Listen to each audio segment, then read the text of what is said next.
The Pngtv Live News Bulletin, I'm Belinda Cora. Nautilus, the developer of PNG's Solwara 1 project, has assured the PNG government that it will be ready to commence mining by the first quarter of 2019. It has also emphasized on its priority of ensuring environmental impact is kept at a minimal, with all its environmental reports updated on its site or website for public viewing for the last 8 years. This was communicated to the PNG government in Port Moresby last night during a briefing with the Mining Minister and relevant stakeholders. To date, Nautilus states that it has spoken to at least 30,000 people living around the proposed mining area and visited 46 locations in PNG, carrying out presentations on the project.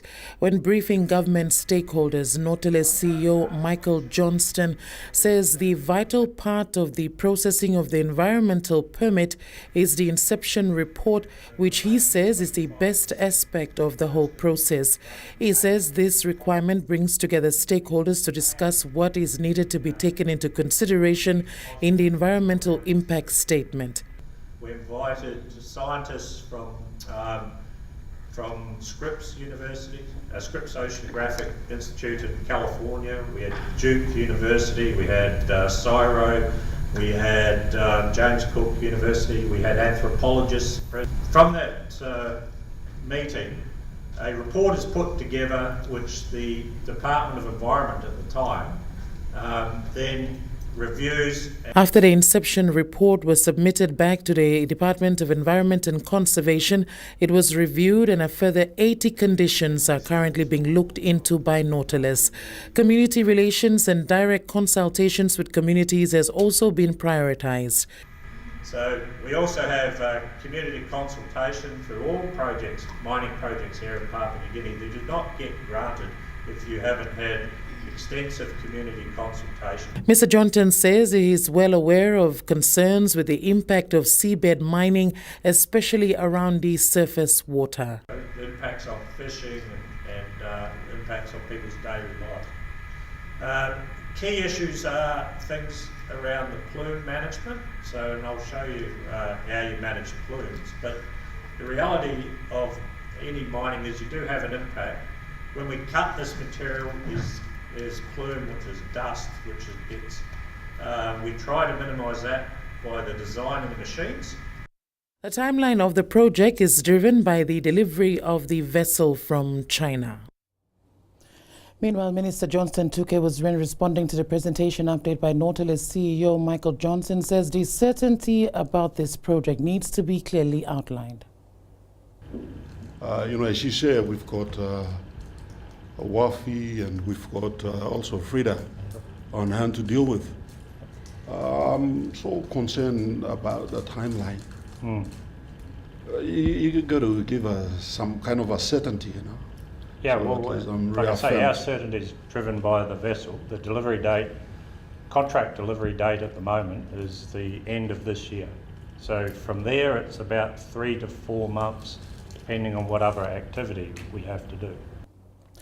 The Mineral Resource Authority is in discussions with the National Safety Maritime Authority, Transport Department and Nautilus to deliver the Solwara 1 project successfully. Between particularly MRA.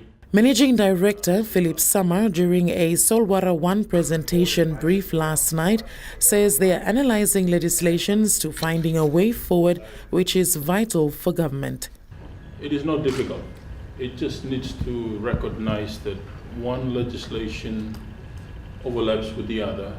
We need to find an agreed process to actually deliver this. All the mining is delivered on a ship. The ship has its own legislation, has its own laws. Summer assured Nautilus that while it works to ensure it follows proper procedures for the start of this mining project, the PNG government is committed to fulfilling its part as well. I'm very confident all of that will be done. Within government ourselves, we would find a way to be able to coexist and to complement each other in order to see the delivery of the ship. Because even if Mike brings in the ship, it'll sit out there until NMSA is happy with MRA. The Solwara 1 project is expected to commence in the early part of 2019. In response to the emergency tuberculosis and multi-drug resistant TB situation in Daru Western Province, and the first ever population screening for TB is now being carried out in Daru. This screening consists of a TB mobile clinic van aided with a digital X-ray and computer-aided diagnostic for TB was launched yesterday at the Daru Town Oval. Quentin and Aime with this report. The launching of the van with the slogan "Let's Kick TB Out of PNG, Act Now" was observed by development partners including World Bank, Australia Department of Foreign Affairs, World Vision and World Health Organization. With a population of 16,000 people on Daru Island, about 400 people are currently infected with TB. Daru Town Mayor Samuel Wingo thanked the development partners for assisting to help eradicate TB in Daru. He highlighted that the lack of proper sanitation is one contributing factor for TB in the area and called on the government to assist. And every stakeholder in the government must participate properly.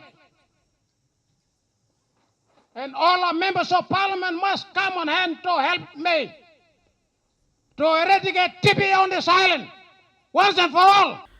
World Bank Senior Director of Health, Nutrition and Population, Tim Evans, says the population screening for TB is an opportunity for everyone in Daru to have access to the health care that they need and deserve. So use the TB entry point to make sure that not only tuberculosis, but every other health challenge you face, that everybody in the population benefits. Deputy Secretary for Health, Dr. Paison Dakulala, urges the people of Daru to undergo screening. This is what you have so that you can clear yourself up once and for all. Sometimes there's a lot of confusion. Do I have TB or do I have not, or do I have this or do I have that? But this way will tell you whether you have TB or not, and we have a treatment and cure for it. And it's free, even for a treatment. This population screening for TB in Daru would be the first of its kind in Papua New Guinea and would be replicated in other high TB burden areas, adapting learning from this experience. Quintina Naime, Pngtv Live, Daru. Electoral Commissioner Patilius Gamato says the three major events for the 2018 calendar include the conduct of the local level government elections, review of the electoral boundaries, and the launching of the PNG EC's corporate plan for 2018 to 2022. The 2018 LOG elections will be held from July to September and urged his staff nationwide to remain focused on delivering the elections. A total of 100 million kina has been appropriated for the conduct of the 2018 LLG elections, which is 50 million kina more than in the 2013 LLG polls, which is a reduction budget from the 2017 national election budget of 279 million kina. Mr. Gamato says that the second major event for the year is the conduct of the electoral boundaries review. Two things that need to be looked at prior to the boundaries review are the terms of reference and the legal framework. In his address to headquarters staff recently at the PNG EC 2018 dedication service, Mr. Gamato said that the second major event for the year is the conduct of the electoral boundaries review. Two things that need to be looked into will also include the legal framework. And that's the Pngtv Live News Bulletin. More after these messages.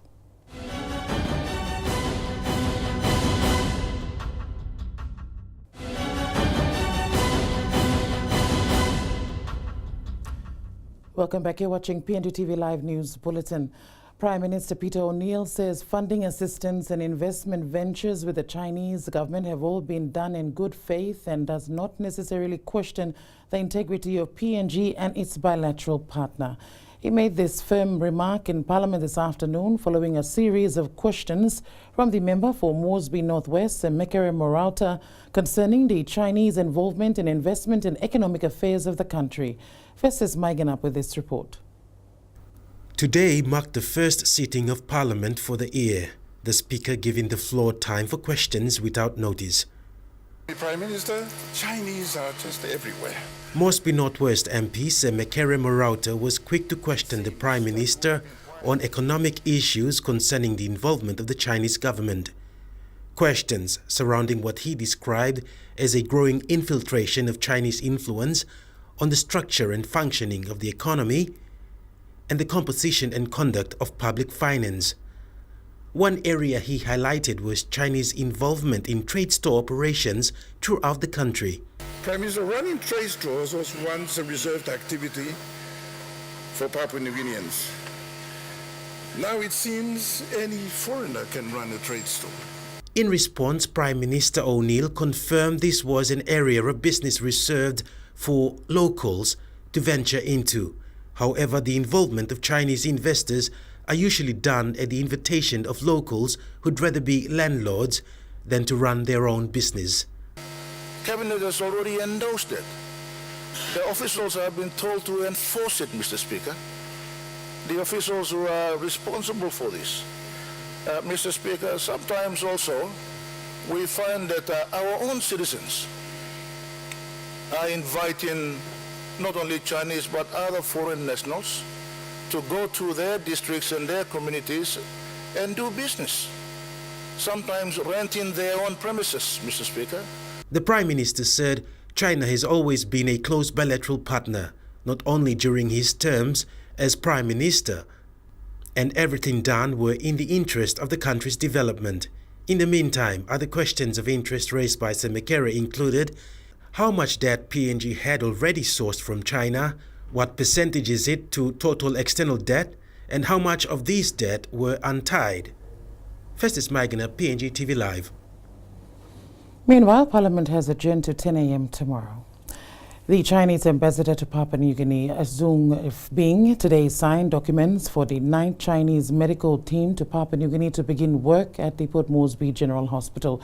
This was together with CEO Dr. Umesh Gupta to also deliver medical supplies, or rather medical equipment, to the Port Moresby General Hospital. The medical instruments included 9 boxes of video endoscopies used to examine a person's digestive tract, worth 600,000 to 800,000 kina. Florida Gulaseni with this report. China and Papua New Guinea has a strong relationship in terms of cooperation in the field of medicine and health. Since 2002, at the request of the PNG government, China has sent 8 medical teams to Papua New Guinea, which includes 80 consultant doctors and support staff. According to records, the Chinese medical team have totally given medical treatment to nearly 100,000 patients. So this team also visited other provinces and cities to provide free medical services to the local people. Chief Executive Officer of the Port Moresby General Hospital, Dr. Umesh Gupta, says the supplies are of great help to the hospital, and the donation of the medical equipments over the years have helped raise health services in Port Moresby General Hospital. It's a progression of ideas that we are now consolidating and trying to focus on one individual specialty or a service at a time to ensure that a proper skill transfer, a proper development of a service happens in Papua New Guinea. For example, with the 9th Chinese medical team, there will be a focus on urology and neurosurgery. Being added that the relationship between China and Papua New Guinea covers broad areas, and the Chinese cooperation in the medical field is an important component and part of the Chinese overall relations. This group of country and region will cover 50% of the world GDP. So I think Papua New Guinea will be in a hot spot in the latter half of the year. Dr. Gupta thanked the Republic of China for their continuous support to the health services of Papua New Guinea and says the equipment is a huge step forward for the hospital and the dream of having better medical instruments seen coming true one step at a time. Florida Gulaseni, Pngtv Live. People on Daru Island are now urged to undergo screening for tuberculosis following the launch of the newly procured TB van with digital X-ray and computer video diagnostic for TB. With a population of 16,000 on the island, people are screened according to each household. Quintin Anaime with this report. Everyone above 10 years of age in Daru are required to participate in the TB screening for free. Only those who are severely ill, pregnant women, and people who have been diagnosed with TB and are currently undergoing treatment aren't allowed to participate in the TB screening. Systematic Screening Officer Kirill Kaison explains the screening process has 4 stages, starting with the information desk, then questionnaire, taking the weight and height of the person, and then having an X-ray. Because in the X-ray there's a probable TB and not probable TB, which means there could be some numbers inside there which will read. If it goes over, that simply means that it's most likely TB. Kaison tells Pngtv Live that the questionnaire is vital for the screening process. In the questionnaire, we have certain questions related to the location. That's the first stage, and a bit of their household setting, and also the monthly income or the sources of revenue. And then if there is someone been infected by TB and has undergone treatment or currently living with them, and if there are other signs and symptoms. Results of the screening is given immediately, and if necessary, patients will be advised to get further testing at the hospital. Information on all questionnaires and results will be given to the National Department of Health. Quintina Naime, Pngtv Live. You're watching Pngtv Live News Bulletin. More after these messages.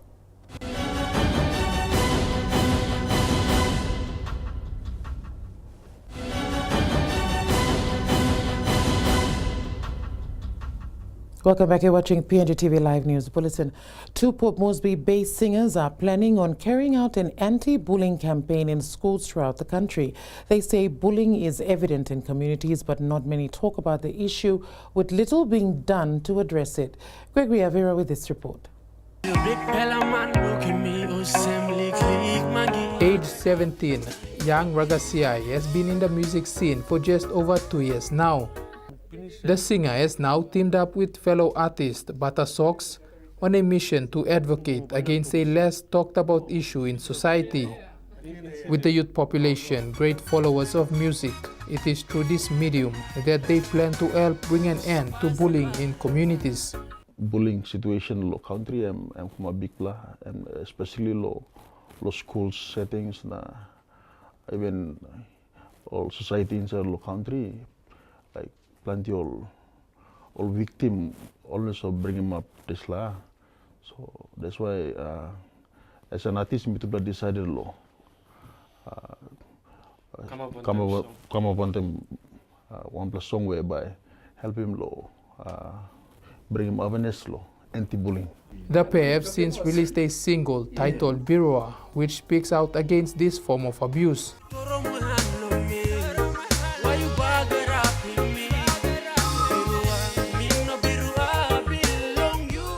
One out of every 4 children faces some form of bullying.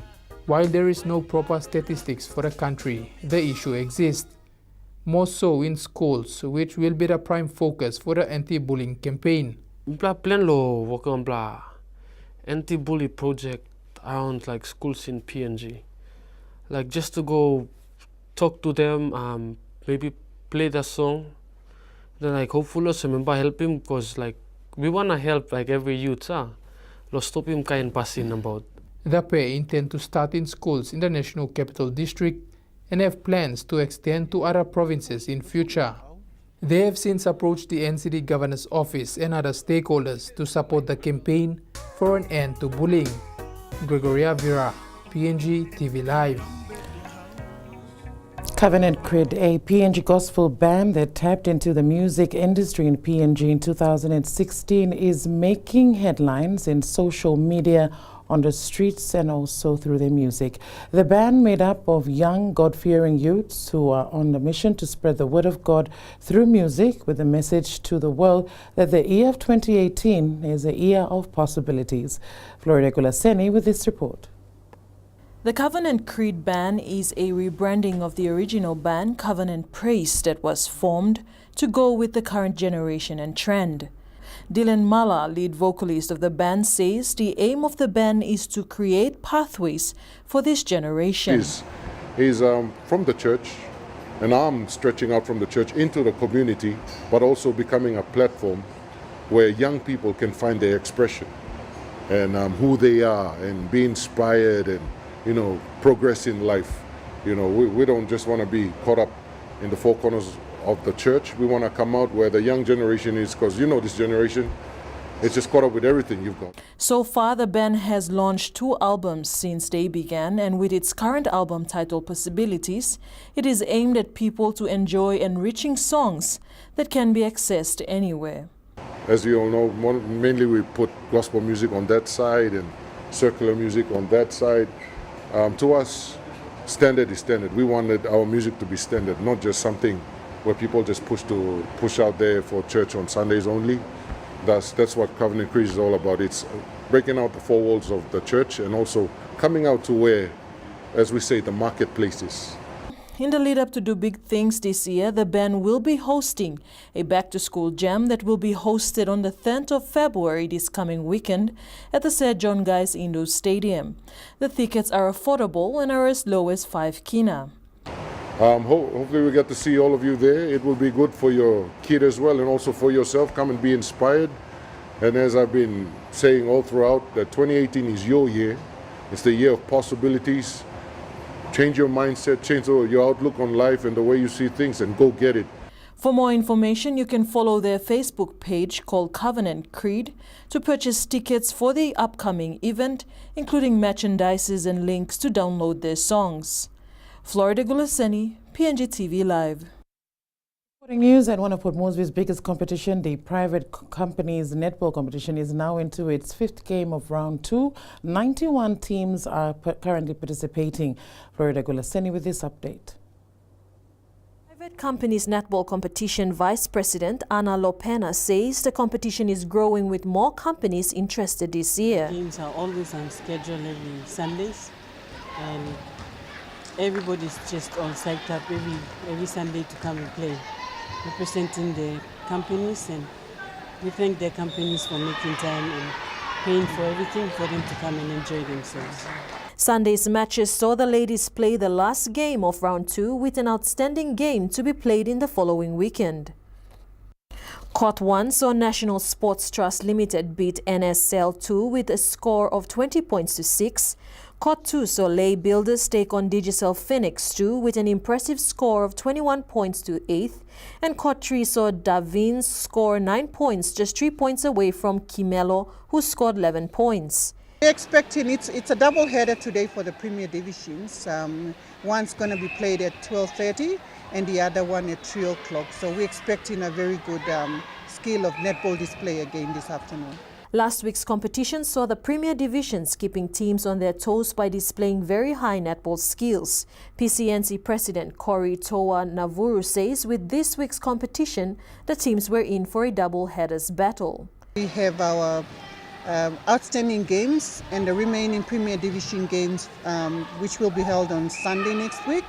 And we have the knockout series the following Sunday. And that will be the top 4 teams. Corey further made a call to companies and sponsors that there will be a PCNC Awards Night on the 7th of April 2018 at the Sir John Guy's Stadium, with tables selling at 2,500 kina. That's where we end the bulletin. More at 7 p.m. tomorrow. From myself and the news team, pleasant viewing.